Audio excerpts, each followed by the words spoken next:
أعوذ بالله من الشيطان الرجيم. بسم الله الرحمن الرحيم. الحمد لله والصلاة والسلام على رسول الله وآله وصحبه أجمعين. Assalamu alaikum wa rahmatullahi wa barakatuh. My dear brothers and sisters in Islam, today we have two very important topics to explain. Number one, circumambulating the Kaaba, performing Tawaf without interruption or taking a break. And the second topic, if a person breaks or invalidates his wudu, his ablution during the Tawaf, such as passing away.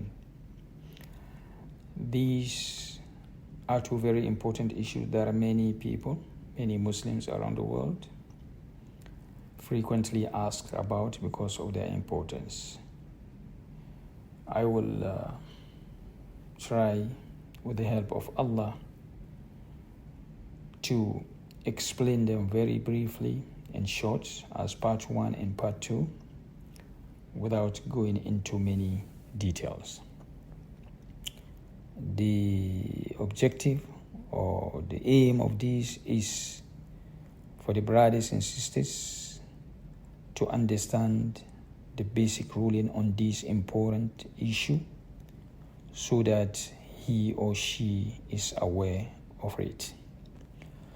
So my brother, my sister in Islam, the first question is, should the Tawaf be done in continuous laps, in continuous circuits, one after the other, or a person can take a break after let's say 4 laps and then continue with the remaining 3 laps?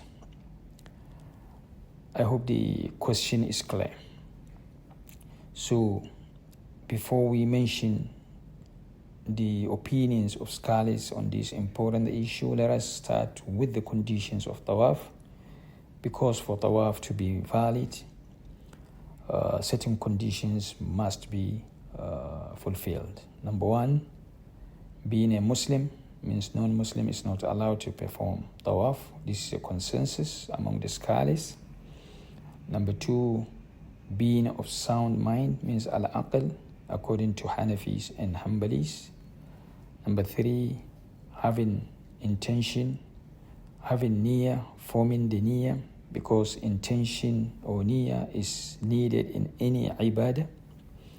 Number 4, covering the awrah, means you cannot perform Tawaf naked. Number 5, being in the state of purity.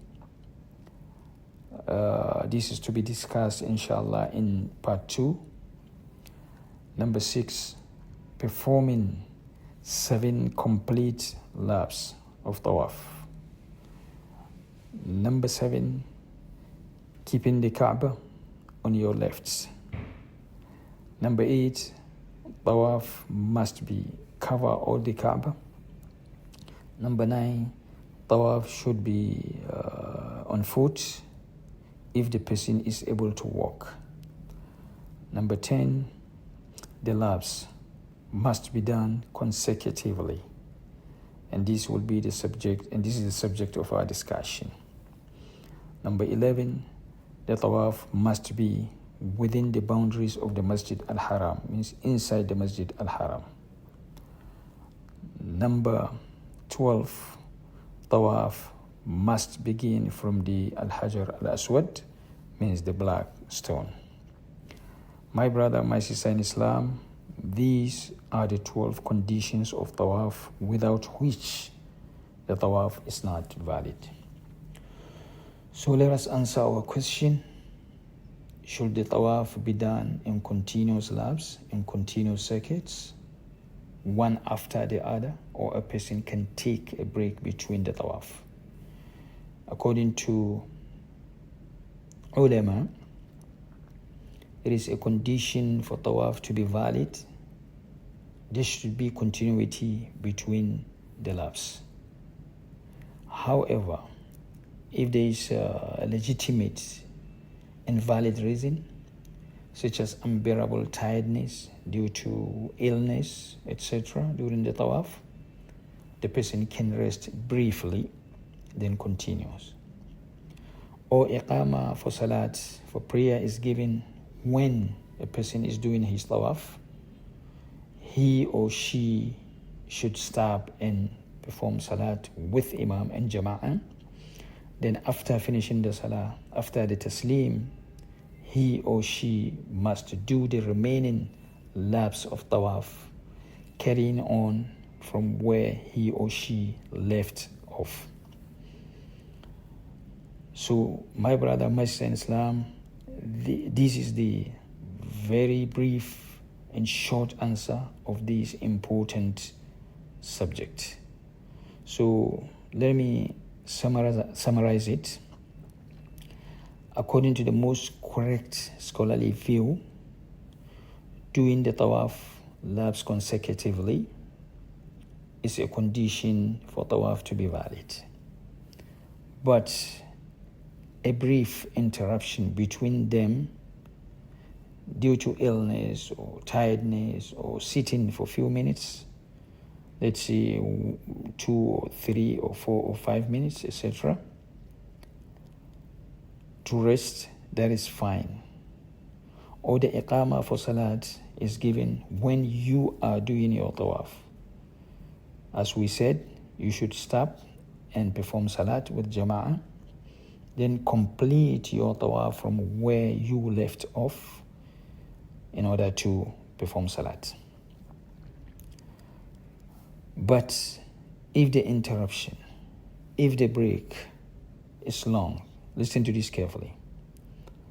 Let's say 1 hour, 2 hours, 3 hours, 4 hours, etc., then the first laps are rendered invalid.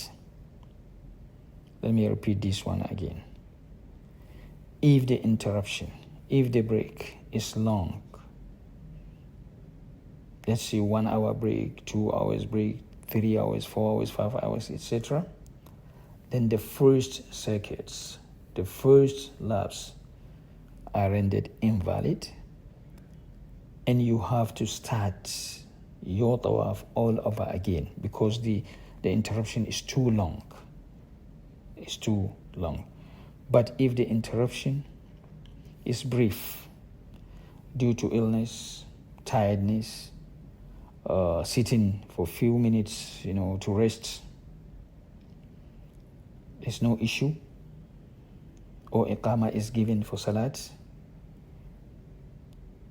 you have to stop and pray with jama'ah, then you complete your tawaf from where you left off in order to perform salat, in order to pray.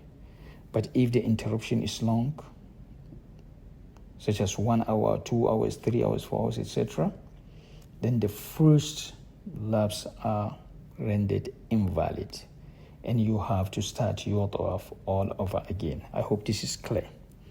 So my brothers and sisters in Islam, with regard to tawaf and sa'i between Safa and Marwa, it is necessary to perform the laps one after the other, unless there is a legitimate reason as explained.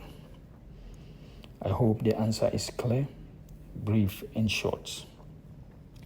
Allahumma faqihna fi din waj'alna min al-muttaqin. Ya Allah the Merciful, grant us understanding and knowledge of our deen and make us among the muttaqin, among the pious. Amin, amin, amin.